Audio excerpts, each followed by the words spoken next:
सरकार बनते ही हम लोग कोरोना जैसे महामारी के चपेट में आ गए। 2 साल हाट बाजार, दुकान, घर द्वार, गाड़ी मोटर सब बंद।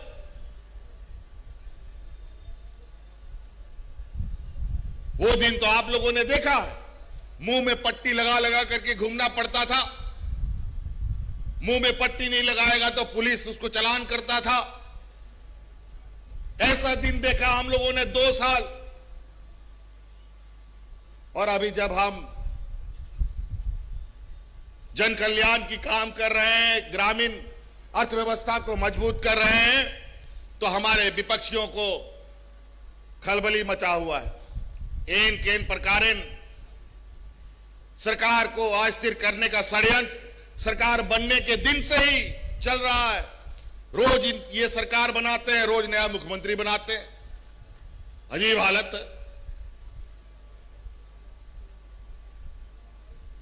अखबारों के, मीडिया के माध्यम से, सोशल मीडिया के माध्यम से ये रोज सरकार गिराते हैं और रोज एक आदमी को मुख्यमंत्री बनाते हैं। पता नहीं कितना बार बेचारा ही मुख्यमंत्री को बनाएंगे और कितना बार औंधे मुंह सरकार गिराने के षड्यंत्र को लेकर गिरेंगे।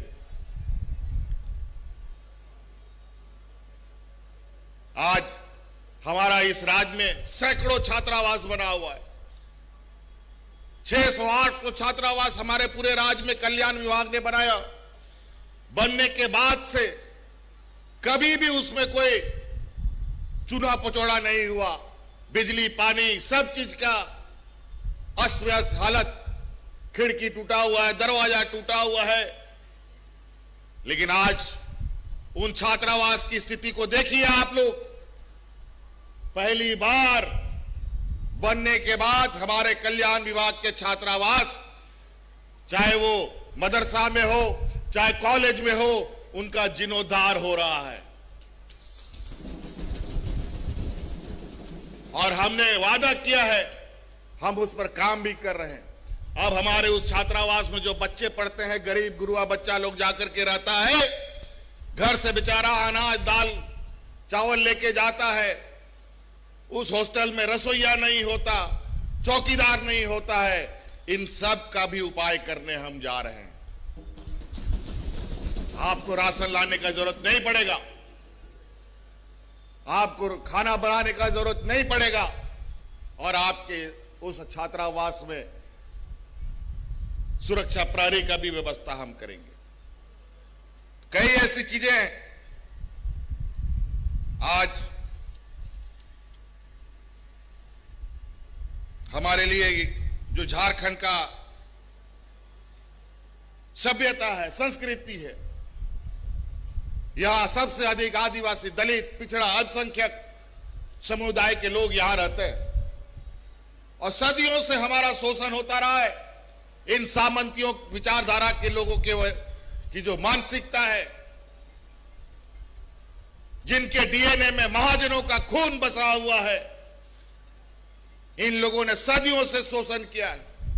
आज हमारे गरीबी अर्थव्यवस्था को कैसे चौपट किया, यह किसी से छुपा नहीं है। इस राज्य में 80% लोग खेती बाड़ी, किसान प्रवृत्ति के लोग हैं। आज तक उन किसानों की सुधि नहीं ली गई। 20 वर्षों में इन लोगों ने मात्र 9 लाख किसानों को चिन्हित किया केसीसी के माध्यम से 20 वर्ष में।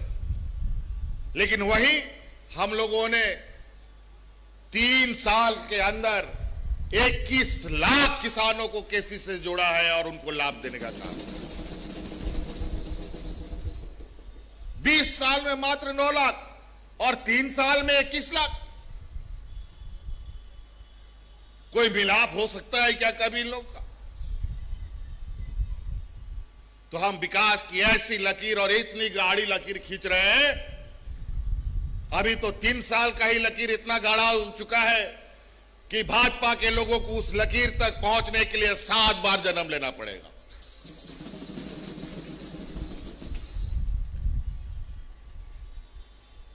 आज हम मुख्यमंत्री पशुधन योजना चला रहे हैं।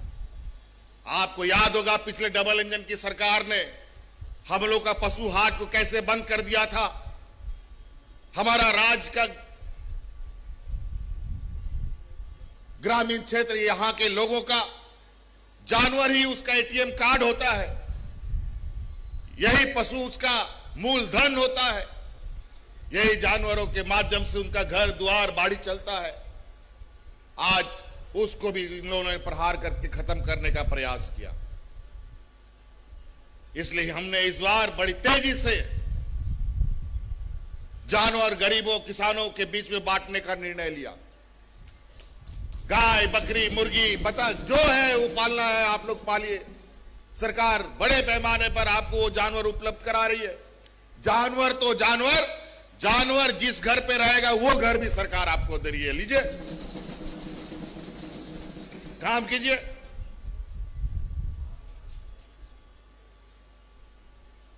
तो कई ऐसी चीजें आज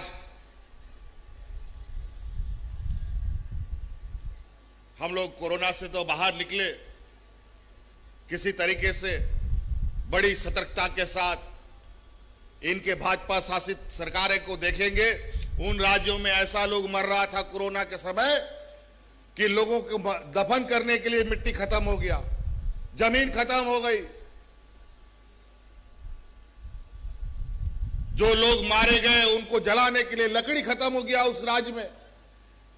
लेकिन जब हमारे इस राज्य में कोरोना का संक्रमण बढ़ रहा था, पूरे देश में लॉकडाउन हो गया, हमारे राज्य से गए हुए हमारे मजदूर जिनका फैक्ट्री बंद हो गया उनको धक्के मार के निकाल दिया गया। हम लोग उन भाइयों को ढो ढो करके ला रहे थे, अपने घर में पहुंचा करके बंद कर रहे थे। इतने विपरीत परिस्थिति में भी हम लोगों ने एक भी मजदूर को भूखा नहीं मरने दिया।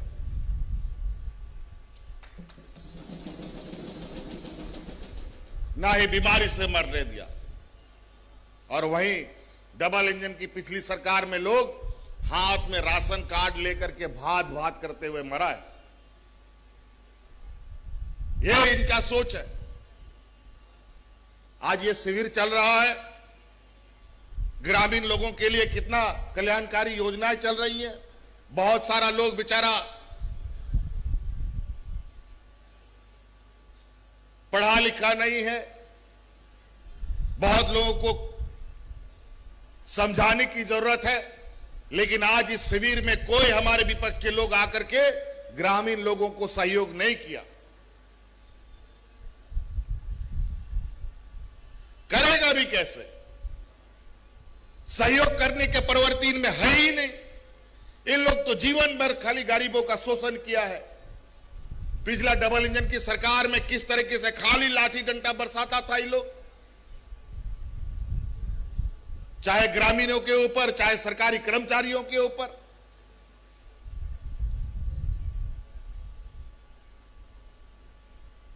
आज ऐसा क्या आन पड़ा कि सरकार को कोई लाठी डंडा चलाने का जरूरत नहीं पड़ता। सभी हंसी खुशी हम लोग काम कर रहे हैं। जो पदाधिकारी पहले गांव नहीं जाते थे वो पदाधिकारी आज खुशी खुशी कोई मोटरसाइकिल में साइकिल में गांव गांव जाकर के आपके लिए काम कर रहा है। सिर्फ ग्रामीण ही की नहीं, सिर्फ आम जन ही नहीं, बल्कि इस सरकार ने हमारे सरकारी कर्मचारियों का भी स्वाभिमान बढ़ाने का काम किया है। पुरानी पेंशन लागू करके इस राज्य को के कर्मचारियों को मनोबल बढ़ाने का काम किया।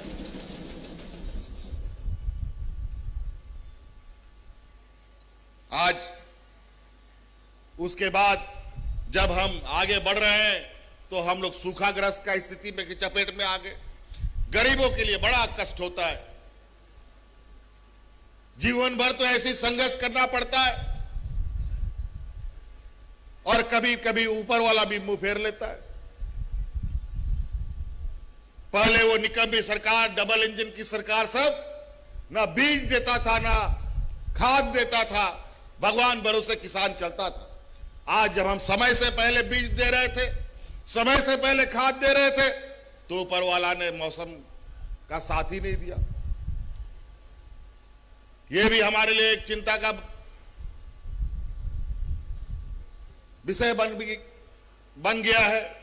लेकिन उससे भी निपटने के लिए हमने उपाय बना रखा है और हर तरीके से इस राज्य के 3.25 करोड़ लोगों के साथ ये सरकार परछाई की तरह खड़ा रहेगा, ये हम आपको आश्वस्त करते हैं। आज इस सुखाड़ को ध्यान में रखकर 22 जिला 226 प्रखंड को चिन्हित किया गया है। यह शिविर का काम खत्म होगा, फिर से पंचायत में शिविर लगेगा और 31 लाख किसानों का फिर से चयन होगा और उनको 3,500 रुपया अग्रिम राशि देने का काम किया जाएगा। सूखा राहत जो होगा उसका अग्रिम राशि हम लोग उपलब्ध कराने का काम करेंगे।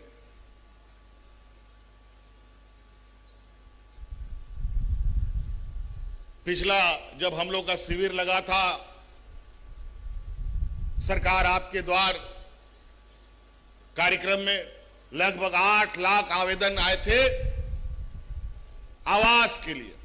गरीबों को आवास चाहिए और इसके लिए जब हमने भारत सरकार को पत्र लिखा कि भाई हमको 8 लाख आवास की आवश्यकता है, हमको ग्रामीणों को देना है,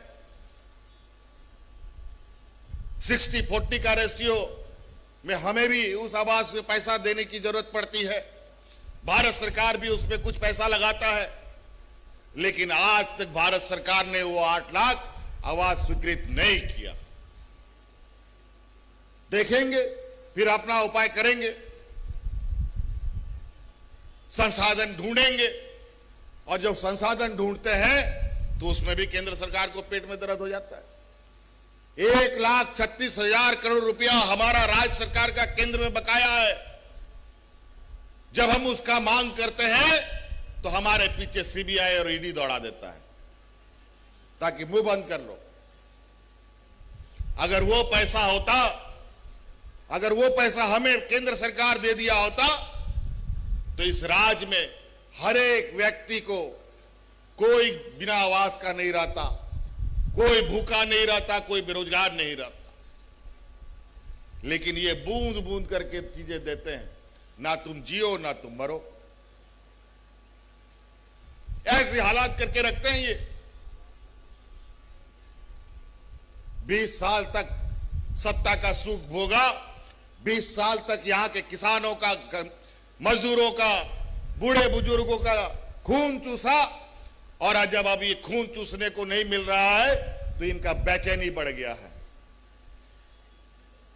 ये मरणासन की स्थिति पर है। आज तक खेतों में पानी नहीं पहुंचा पाए 20 साल में।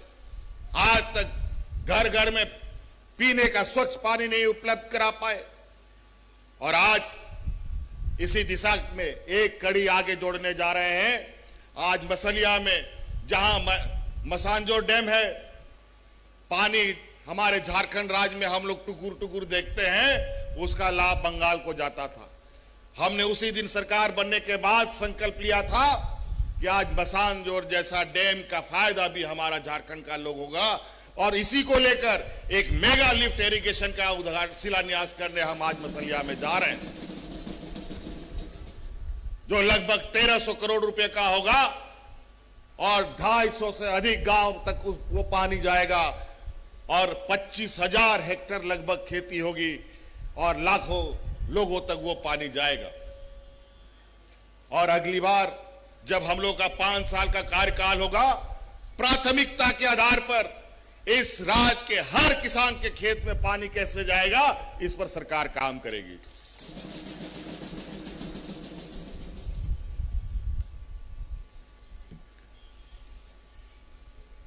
कई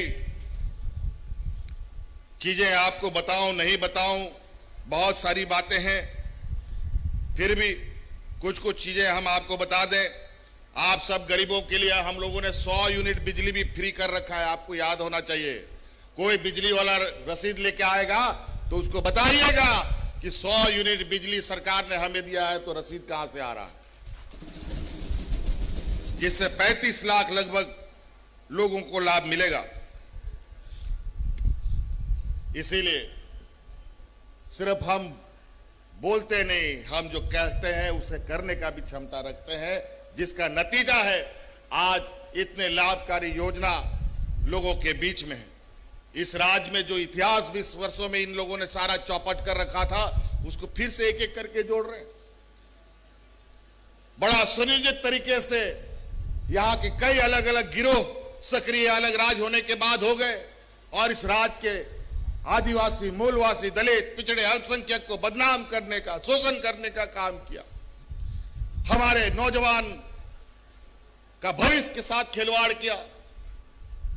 जेपीएससी संस्था में कितना भ्रष्टाचार हुआ वो आप सब लोगों को मालूम है। आज भी सीबीआई, ईडी काम कर रही है, उसमें जांच कर रही है।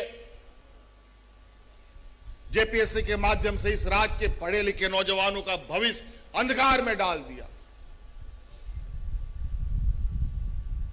20 साल में मात्र 5 रिजल्ट ये निकाल पाए और वो भी 2500, 3000, 1000 दिन में उनका रिजल्ट निकलता था। हम लोगों जब ने सरकार बनाया, पहली बार उसका नियमावली बनाया और पहली बार जो बीडीओ, सीओ, कलेक्टर बना, उन बच्चों को 250 बच्चों को हम लोगों ने अपने विभिन्न जिलों में तैनात किया, उनके नियुक्ति देने का काम किया।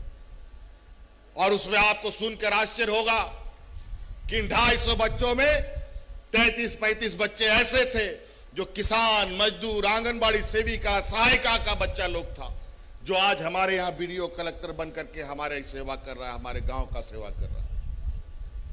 और उसी तरीके कल ही परसों आपने सुना होगा, जेपीएससी के माध्यम से इंजीनियर की बहाली का रिजल्ट निकला हुआ है। 600 इंजीनियरों की बहाली होना है, जो अलग राज्य होने के बाद इतना बड़ा बहाली कभी नहीं हुआ था जितना इस बार बहाली होने जा रहा है।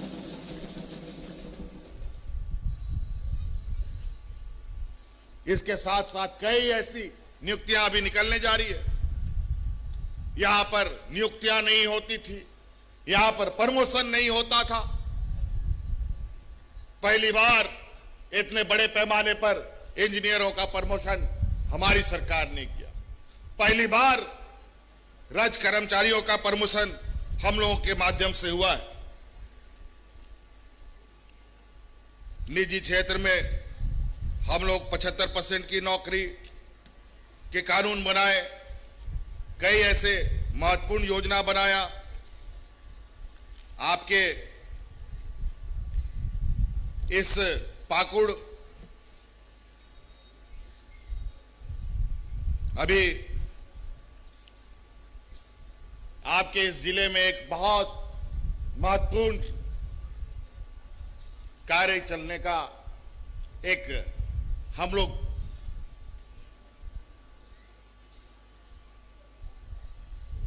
योजना पर काम कर रहे हैं और थोड़ा उस पर हमारा होमवर्क चल रहा है। मुझे आदरणीय मंत्री आलमगीर साहब ने अवगत कराया कि यहां पर जूट उत्पादन को लेकर के काम किया जा सकता है। मैंने आलमगीर साहब को कहा, आलमगीर साहब,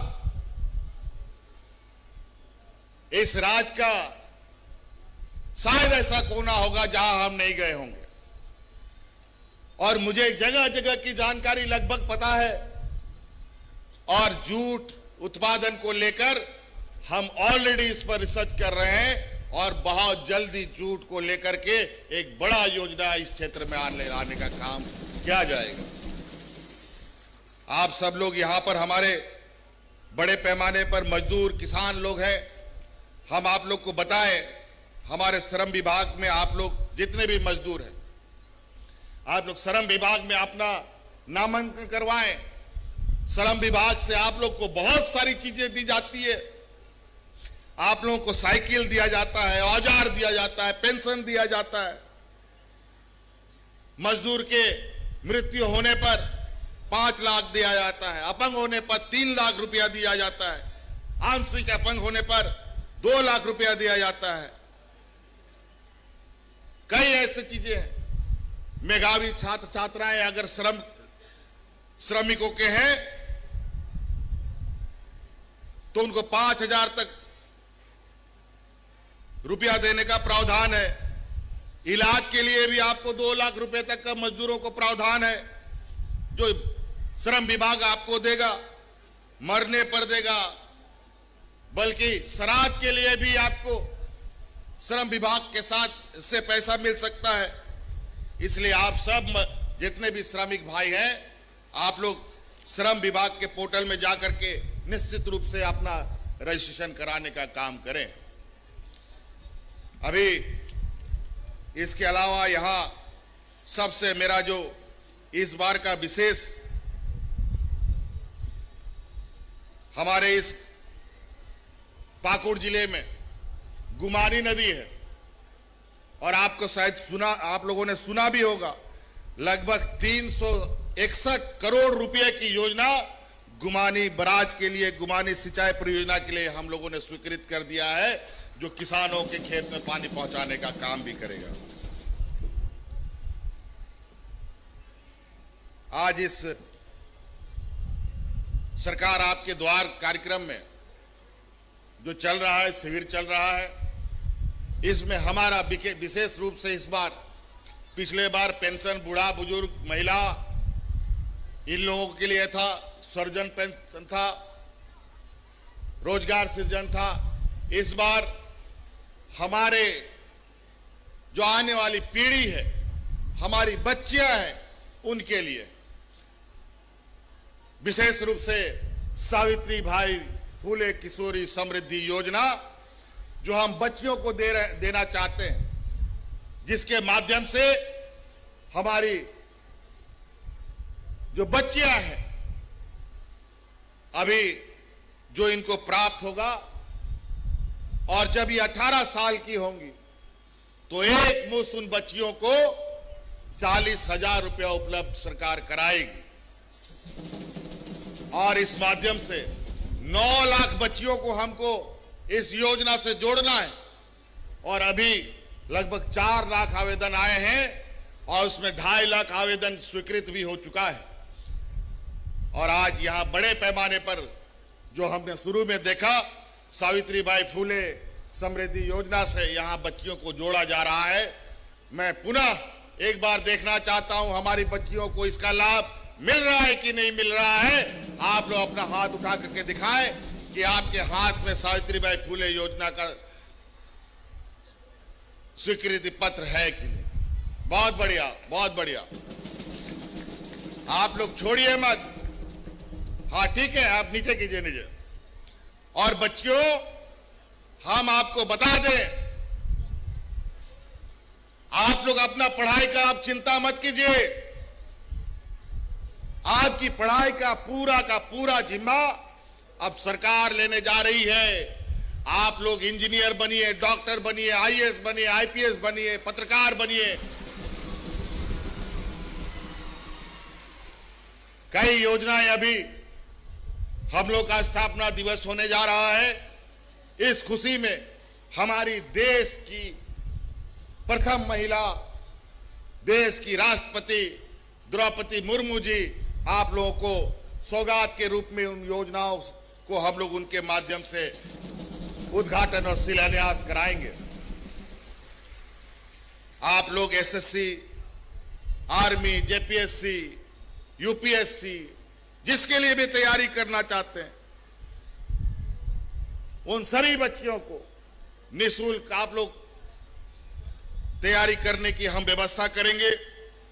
मुख्यमंत्री प्रोत्साहन योजना भी हम लाने जा रहे हैं, मुख्यमंत्री सारथी योजना भी लाने जा रहे हैं, और गुरुजी स्टूडेंट क्रेडिट कार्ड के नाम से भी एक योजना आपके पास आएगी, जो आप लोग बड़े बड़े कॉलेजों में जाते हैं, विश्व प्रसिद्ध कॉलेजों में अगर आप चयनित होते हैं तो उस कॉलेज में पढ़ने के लिए उन बच्चों को 15 लाख रुपया तक का आर्थिक सहायता मदद करने का भी काम सरकार करेगी। तो आप बिल्कुल निर्भीक होकर पढ़िए और घर, परिवार और राज्य का नाम रोशन कीजिए। खेल जगत में भी हम लोगों ने बड़ी तेजी से आगे बढ़ाने का काम किया है। खेल के माध्यम से भी आप अपना बेहतर भविष्य बना सकते हैं। हम लोगों ने खिलाड़ियों को भी नियुक्ति में आरक्षण देने का नियम बनाया है, जो बेहतर खेल प्रदर्शन विश्व के स्तर में करेगी। नेशनल इंटरनेशनल में खेल पॉलिसी को आप लोग पढ़िए, खेल के माध्यम से भी आप आगे बढ़ सकते हैं। इसको प्रोत्साहित करने के लिए आप सबको मालूम होगा कि पोटो हो खेल योजना हम लोगों ने प्रारंभ किया है, जो पंचायत में आपका खेल मैदान बन रहा है। अभी वो प्रखंडों में, जिला में बड़े बड़े स्टेडियम बनाए जाएंगे, जहां आप बेहतर खेल का प्रदर्शन करेंगे और राज्य और देश का नाम रोशन करेंगे।